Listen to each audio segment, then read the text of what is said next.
다양하고 변화무쌍한 대입 정보를 한 발 빠르게 알려드리는 입시톡톡 시간. 오늘부터 여러분들의 길잡이가 될 김기준 기자입니다. 오늘 입시톡톡 첫 시간은 2018학년도 수능 영어 절대평가 도입에 대한 정보를 드릴 텐데요. 어떻게 반영하는지 또 수험생들의 영향력은 어느 정도일지 알아보도록 하겠습니다. 2018학년도 수능부터 영어 절대평가 도입으로 주요 대학들은 영어 영역을 통해 수시에선 수능 최저 기준을 확대 또는 유지하고 정시에선 영어 영역을 각 대학별 기준으로 반영한다고 밝혔는데요. 특히 정시에서 영어 영역을 등급화에 반영하는데 등급 간 격차가 대학별로 제각각입니다.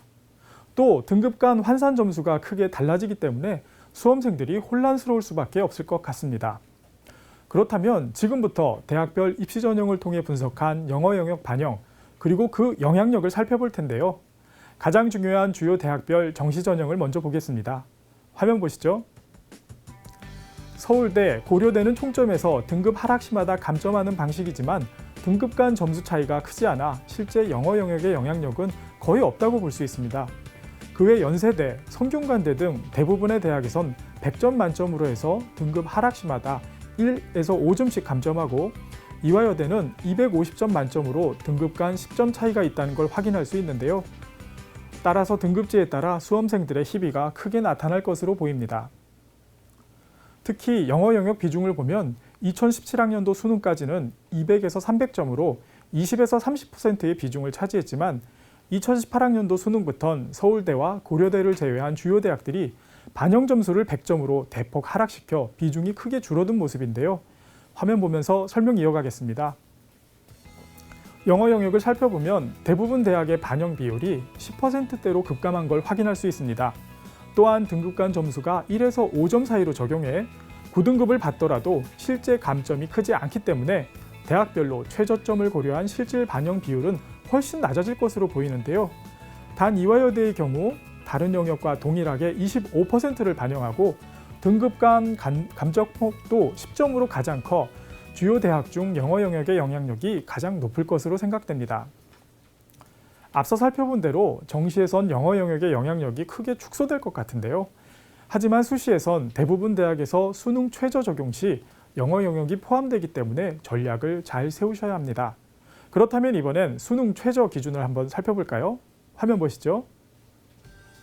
서울대와 같이 수능 최저의 변화가 없는 대학들은 기준이 완화되는 효과가 있을 것으로 보입니다. 이를 볼 때 영어 영역이 전략 영역으로 급부상할 수 있을 것 같은데요. 하지만 고려대, 중앙대처럼 수능 최저를 강화한다고 예고한 대학도 있고 특히 연세대 학생부 종합전형은 반드시 2등급 이내를 충족해야 하는 경우도 있습니다. 따라서 자신의 목표 대학 변화를 확인하고 대비를 하셔야 할 것 같습니다. 이번 영어 영역 절대평가 도입으로 다른 영역은 자연적으로 영향력이 확대될 것으로 보이는데요. 학습 부담도 다소 늘어날 것 같습니다. 특히 인문, 자연계열 모두 대부분 대학에서 수학 비중이 가장 크게 증가할 것 같은데요. 수학은 학생 간 실력 차도 커 2018학년도 수능부턴 수학 영역이 변별력 확보를 위한 핵심 과목이 될 가능성이 높습니다. 그렇다면 2018학년도 수능 영어 영역 대비 수험생들의 역할은 뭘까요? 일단 학력평가 등을 통해 영어 난이도에 신경을 쓰고 한 등급 안에서라도 안정적인 점수를 받을 수 있도록 공부를 이어가야 합니다. 무엇보다 수시에선 수능 최저에 따라 영어 영역이 전략 과목이 된다는 거 꼭 명심하시길 바랍니다. 영어 영역 절대평가 도입을 앞두고 입시 현장이 술렁이고 있는데요. 입시 전형은 대략 나왔지만 실제 영향력은 가늠할 수 없는 만큼 수험생들의 혼란이 클 것 같습니다. 철저한 준비가 필요해 보입니다. 2교시 입시톡톡, 오늘은 2018학년도 수능 영어 영역 절대평가 도입에 대한 이슈를 전달해 드렸습니다. 지금까지 김 기자의 입시톡톡이었습니다. 잠시 전하는 말씀 듣고 오겠습니다.